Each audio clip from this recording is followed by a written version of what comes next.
Hello friends, आज हम करेंगे क्लास 10th के चैप्टर नंबर 1 रियल नंबर्स की एक्सरसाइज 1.1 के remaining questions.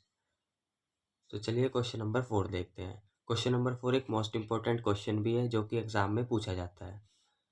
Given that HCF of 306 and 657 is equals to 9, find LCM। हमें ये दोनों नंबर्स का HCF दे रखा है, हमें इनका LCM फाइंड करना है। तो चलिए इसका सॉल्यूशन देखते हैं। तो गाइस सबसे पहले हम लिख लेते हैं हमें क्या गिवन है। तो हमें गिवन क्या है, HCF किस किस का, 306 और 657 का, कितना 9, और हमें LCM फाइंड करना है इन्हीं दोनों नंबर का। अगर हम स्टेप बाय स्टेप लिख के चलते हैं तो हमारे एग्जाम में मार्क्स भी नहीं कटते हैं। तो गाइज हमने एक फॉर्मूला पढ़ा है, product of two numbers equals to HCF into LCM। हम इसी फॉर्मूले से LCM निकालेंगे। नंबर्स हमें कौन कौन से दे रखे हैं, एक 306 और एक 657। इन दोनों की मल्टीप्लाई करेंगे, HCF हमें दे रखा है 9, तो 9 इंटू LCM। तो अब हम इसको सॉल्व कर लेते हैं। इसे हम एज इट इज़ लिख देते हैं, 9 इधर मल्टीप्लाई में इधर आएगा तो डिवाइड में, इक्वल्स टू LCM। अब हम इसे 9 से कट कर सकते हैं, 9 7 जा 63 और 9 3 जा 27। तो LCM आ जाएगा हमारा 306 इंटू 73, ये कितना आ गया 22,338। तो LCM इन दोनों नंबर्स का कितना आ गया 22,338। तो गाइस क्वेश्चन नंबर 5 करते हैं नेक्स्ट पेज से। Check whether 6n can end with digit 0 for any natural number n। हमें चेक करना है कि जो 6n नंबर है ये डिजिट 0 से एंड करेगा अगर हम इसकी पावर में कोई भी नेचुरल नंबर रखते हैं तो चलिए हम चेक कर लेते हैं। हमें नंबर दे रखा है 6n where n is natural number. सबसे पहले हम इसमें फर्स्ट 4 नेचुरल नंबर्स पुट करके देख लेते हैं।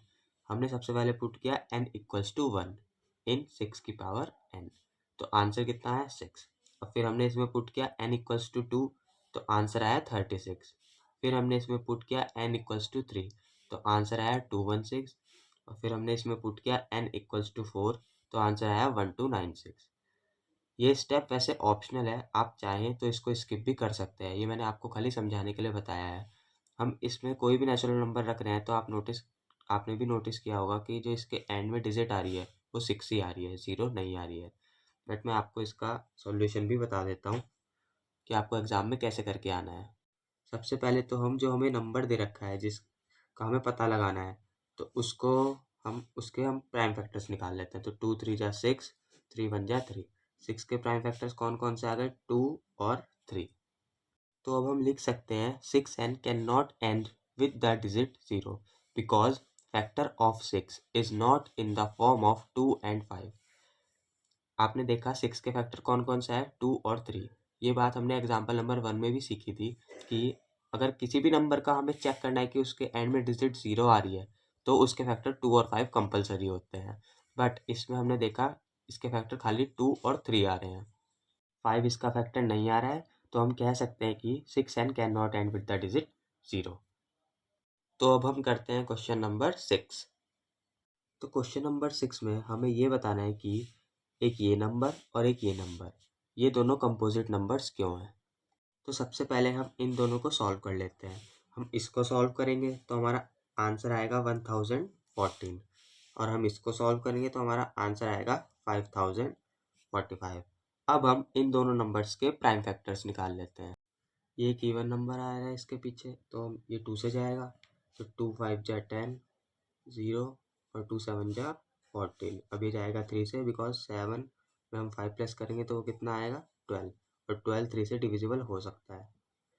तो 3 1 जा 3, 3 6 जा 18 और 3 9 जा 27। अब ये जाएगा 13 से, 13 1 जा 13, 13 3 जा 39 और 13 1 जा 13। अब हम इसके प्राइम फैक्टर्स निकाल लेते हैं। तो ये सबसे पहले जाएगा 5 से, 5 1 जा 5, 0 का 0, ये भी छोटा नंबर है 5 से तो 0, और 5 9 जा 45। अब ये तो इसी नंबर से जाएगा, तो 1009 1 जा 1009। अब हम इनके प्राइम फैक्टर्स कौन कौन सा है वो लिख लेते हैं। 1014 के कौन कौन सा है? 2 इंटू 3 इंटू 13 इंटू 13। और 5045 के कौन सा है? 5 इंटू 1009 इंटू 1। अभी मैंने इंटू 1 क्यों लिखा है ये मैं आपको अभी बताऊंगा।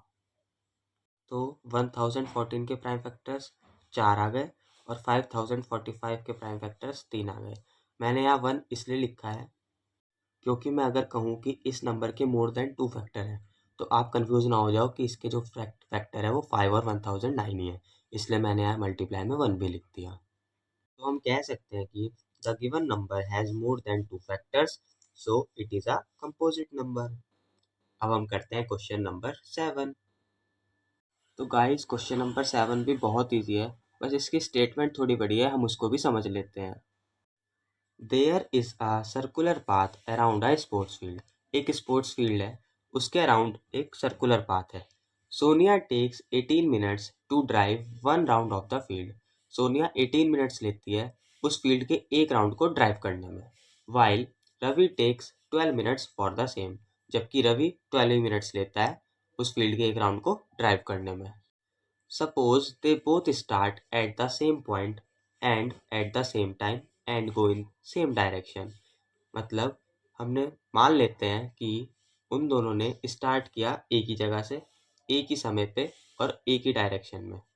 तो after how many minutes will they meet again at the starting point. हमें ये बताना है कि वो कितने मिनट्स बाद मिलेंगे उसी स्टार्टिंग पॉइंट पे। तो सबसे पहले हम स्टेटमेंट लिख लेते हैं। Sonia takes 18 minutes to drive 1 round of field and Ravi takes 12 minute to drive 1 round of field. अब हम इन दोनों नंबर्स के प्राइम फैक्टर्स निकाल लेते हैं।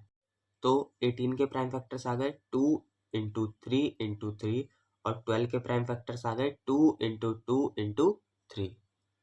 तो अब हम इन दोनों नंबर का एलसीएम निकाल लेंगे। तो एलसीएम कितना आएगा? 2 और 3 इसमें प्राइम फैक्टर्स हैं जो इसमें इन्वॉल्व है, और 2 की ग्रेटेस्ट पावर है 2 और 3 की ग्रेटेस्ट पावर है 2। तो इसका एलसीएम कितना आएगा? 2 इंटू 2 इंटू 3 इंटू 3। 2 2 जा 4, 4 3 जा 12, 12 3 जा 36। तो हम कह सकते हैं कि they meet again at the point starting after 36 minute. वो 36 मिनट के बाद उसी पॉइंट पे मिलेंगे जहाँ से उन्होंने स्टार्ट किया था। तो गाइस एक्सरसाइज 1.1 हो चुकी है ख़त्म। अब हम करेंगे एक्सरसाइज 1.2 नेक्स्ट वीडियो से। Thank you guys, thank you so much.